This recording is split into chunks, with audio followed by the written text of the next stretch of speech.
포스트 코로나 시대를 이해하기 위한 전제 조건이 딱 한 가지가 있습니다. 물이 99도까지는 끓지 않다가 100도가 되었을 때 끓는 것처럼 사실은 지금 우리가 살아가고 있는 포스트 코로나 이 시대는 우리에게 다가오는 미래였는데 갑작스럽게 조금 일찍 다가온 것이라는 것입니다. 그러므로 우리가 지금부터라도 잘 준비하면 이 시대를 잘 이겨낼 수 있다는 것들을 우리가 알게 됩니다. 포스트 코로나의 시대의 특징을 7가지로 설명할 수 있습니다. 첫 번째 특징은 불확실성이라는 것입니다. 우리가 처음에 코로나19가 터졌을 때에 한 몇 달이면 끝날 것이다 생각했습니다.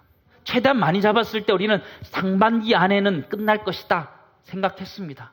근데 지금 가만히 보니까 올 가을까지는 최소한 가겠다라는 믿음이 생기기 시작하는 것 같아요.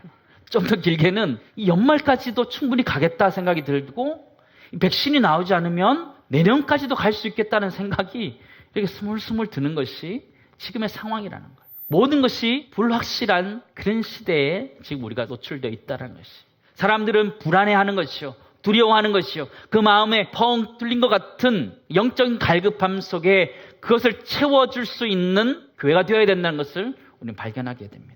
오직 하나님만으로 채울 수 있다는 것을 그들에게 가르치고 전파해야 되는 거예요. 흔들리지 않는 반석 대신 예수 그리스도를 전해야 되는 책임이 우리에게 있다는 것을 보게 되는 것입니다. 요한복음 14장 27절 말씀 보시면 평안을 너에게 끼치노니 곧 나의 평안을 너에게 주노라. 내가 너에게 주는 것은 세상이 주는 것과 같지 아니하니라. 너희는 마음에 근심하지도 말고 두려워하지도 말라 말씀하셨어요.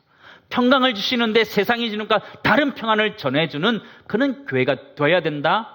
이 사회 안에 우리는 대답해야 되는 것입니다. 두 번째 특징은 뉴노멀이라고 해서 새로운 표준의 시대가 다가왔다라고 정의할 수 있겠습니다. 그냥 옛날에 있던 것들을 그대로 그냥 받아들이는 시대가 아니고 새롭게 변화됐다는 것을 인지하고 그것이 새로운 일상으로 새로운 표준으로 우리에게 다가오고 있다는 것을 인정해야지만 되는 그런 시대가 왔다는 것이. 그냥 옛날 거 그대로 주장하고 있으면 도태될 수 있는 그런 상황 속에 우리가 노출되어 있다.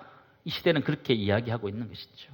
마가복음 2장 22절 말씀처럼 새 포도주 새 부대에 넣는 것처럼 이 세가 변화되고 있는 것에 대해서 교회는 그 변화에 대해서 발맞춰서 변화되어져 가야 된다는 것을 우리는 보게 되는 것이죠. 세 번째 특징은 4차 산업혁명의 시대를 살아가고 있다라는 것입니다. 가장 핵심적인 것은 인공지능, 빅데이터, 사물 인터넷과 같은 것입니다. 알파고와 바둑을 뒀는데 바둑에서 이길 수 있을까요? 1초 만에 모든 계산을 다 끝내서 경우의 수를 다 맞춰서 바둑을 두기 때문에 사람이 절대적으로 이길 수가 없는 것이죠. 시대가 굉장히 빠른 속도로 변해가고 있는데 적응할 것이냐 말 것이냐 우리에게 달려있다라는 거예요. 교회는 잘 하고 있을까요? 세상은 매일같이 결제할 때 교회는 일주일에 한 번 결정합니다. 세상보다 7배 늦는 거죠. 때로는 한 달에 한 번 결정합니다. 세상보다 30일 정도가 뒤지는 거죠. 그 속도에 따라갈 수가 없는 거죠. 그러므로 교회 공동체는 앞으로 시대에 어떻게 대응해 가야 되느냐, 재빠르게 의사결정해주고 진행할 수 있도록 도와주는 공동체가 되어야지 이 시대 가운데 같이 살아갈 수 있는 공동체가 된다는 것이죠. 교회가 가지고 있는, 특히 리더십이 가지고 있는 권한과 책임들에 대해서 위임하고 할 수 있도록 빠른 조치들이 취해져야 되는 거죠. 부장 집사님들에게 위임하고 부감 집사님들 위임하고 교사들에게 위임해서 그 일이 되어져 갈 수 있도록 만드는 거죠. 네 번째 포스트 코로나의 시대의 특징은요, 인간 안보라는 것이 있습니다. 건강이라는 것이 가장 중요한 이슈다라는 것을 이야기하는 거예요. 그러면서 자신의 건강의 문제 때문에 코로나19가 장기화되면서 우울증과 같은 것들이 생겨나는 것이 지금 시대의 모습이고요. 또 혼자 있는 시간이 많아지면서 외로움 속에서 고통하는 사람이 더 많아지게 되고 또 공황장애 같은 것들이 드러나게 되는 것이 지금의 상황이다 이렇게 이야기하고 있는 것이죠. 육체의 건강을 유지할 뿐만 아니라 우리 영혼의 건강도 잘 지켜야 되는 것이죠. 요한 3서 1장 2절 말씀처럼 사랑하는 자들아 내 영혼이 잘됨 같이 내가 범사에 잘되고 강건하기를 내가 간구하노라 라는 이 기도처럼 교회는 그들의 마음과 그들의 생각과 그들의 영혼이 건강할 수 있도록 여러 가지 방법들로 그들을 온전하게 세워가고 치료해야 되는 사명이 있다는 것을 알게 됩니다. 다섯 번째는요, 언컨택트라는 시대가 되었다라고 이야기하는 거예요. 비대면의 시대가 되었다 이야기하는 거예요. 1차, 2차, 3차 감염되면서 우리 모든 사회가 초연결 사회라서 다 연결되어 있다는 것을 뼈저리게 알게 되었어요. 그래서 살기 위해서 그것을 끊어내기 시작했던 것이죠. 그게 거리두기라는 거예요. 언컨택트, 비대면하면서 이 사회가 그렇게 하기 시작한 것입니다. 예전엔 직접 가서 물건을 보고 내가 골랐다면 지금은 그냥 인터넷상으로 온라인상으로 보고 결정하는 그런 시대가 되었다라는 거예요. 직접 가서 예배를 드리는 것이 아니라 온라인으로 예배를 드리는 그런 시대가 되었다라는 것을 이 시대는 이야기하고 있는 것이죠. 그런데 이 언컨택트 시대에 단점이 있다라는 거예요. 단점이. 사람이 혼자 있을 때 외로움을 느끼게 되고 그럴 때는 분명한 컨택트가 필요하다는 거예요. 접촉이 필요하고 터치가 필요하다라는 거예요. 교회 공동체는 언컨택트만 쫓아가는 것이 아니라 언컨택트 때문에 외로워하고 힘들어하고 어려운 지체들 가운데 컨택트하는 그런 능력도 있어야 된다는 거예요.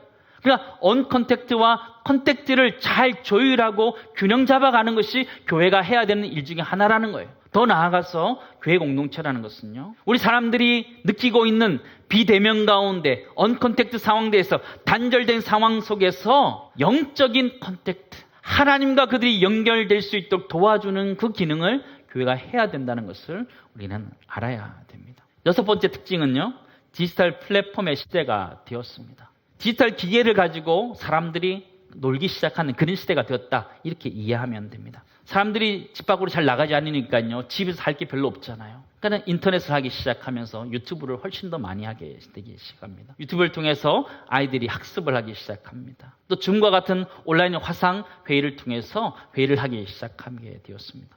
이 디지털 플랫폼이라는 것이 지금 시대에 소통의 통로가 되고 있는 것을 우리는 보고 있지요. 디지털 플랫폼 시대를 우리가 이해하는 것 굉장히 중요하고 그것을 교회는 적극적으로 활용해야 됩니다. 이단이 유튜브를 얼마나 많이 하고 있는지 몰라요. 잘못된 정보를 제공하기 위해서 엄청나게 노력하고 있다면 우리 교회는 또 유튜브 가운데 올바른 지식, 올바른 복음, 참된 진리를 전하기 위해서 최선을 다해서 그것을 활용해야 된다는 것을 우리는 알게 됩니다. 디지털 플랫폼이 선교지라는 생각을 가지고 우린 거기를 하나하나 만들어 가야 돼요. 그러나 동시에 예전적인 요소들은 교회는 지켜가야 돼요. 예배, 세례, 성찬과 같은 예전적인 요소들은 그대로 가져가야 되는 것이 필요해요. 일곱 번째 특징은요, 가정의 재발견을 하게 되는 시대였습니다. 코로나19와 같은 팬데믹 상황 속에서 가장 안전한 곳이 가정일 수밖에 없다는 것을 우리는 다 알게 되었어요. 격리를 하더라도 다 가정에서 격리하게 되었던 것이죠. 가정이 직장을 대신하고 가정이 학교를 대신하고 가정이 교회를 대신하는 일들이 일어나면서 이 가정이라는 것이 굉장히 중요하다는 것들을 알게 되면서 이 시대 가운데 가정을 다시 재발견하는 그런 시대가 되었습니다. 또 하나는 우리가 신앙교육을 너무나 교회에만 맡겼었다라는 것들을 우리가 알게 됐어요. 교회 오면서 주일학교에 아이들을 맡기고는 나는 신경도 안 썼던 거예요. 애가 뭘 배웠는지 아무 관심이 없고 그냥 갔다 오면 잘 갔다 왔는가 보다 그렇게 생각했어요. 근데 온라인 예배를 드리다 보니까 아이들이 뭘 배우고 있는지를 알게 되고 아이들의 신앙교육에 있어서 부모가 1차적인 책임을 져야 된다는 것을 알게 되었고요. 그래서 교회는 1차적인 책임을 질 수 있도록 부모님들을 도와야겠다라는 생각을 하게 되었어요. 그래서 부모님들이 아이들과 신앙적인 대화를 하도록 하브루타와 같은 것들을 시작하게 된 거예요. 잠언 22장 6절 말씀 보시면 마땅히 행할 길을 아이에게 가르치라 그리하면 늙어도 그것을 떠나지 아니하리라 말했는데요. 우리 가정에서 아이들이 신앙적으로 자라갈 수 있도록 부모가 그 역할을 해야 되고 그 역할을 하기 위해서 교회가 그것을 도와줘야 된다는 것을 우리는 알게 되었습니다.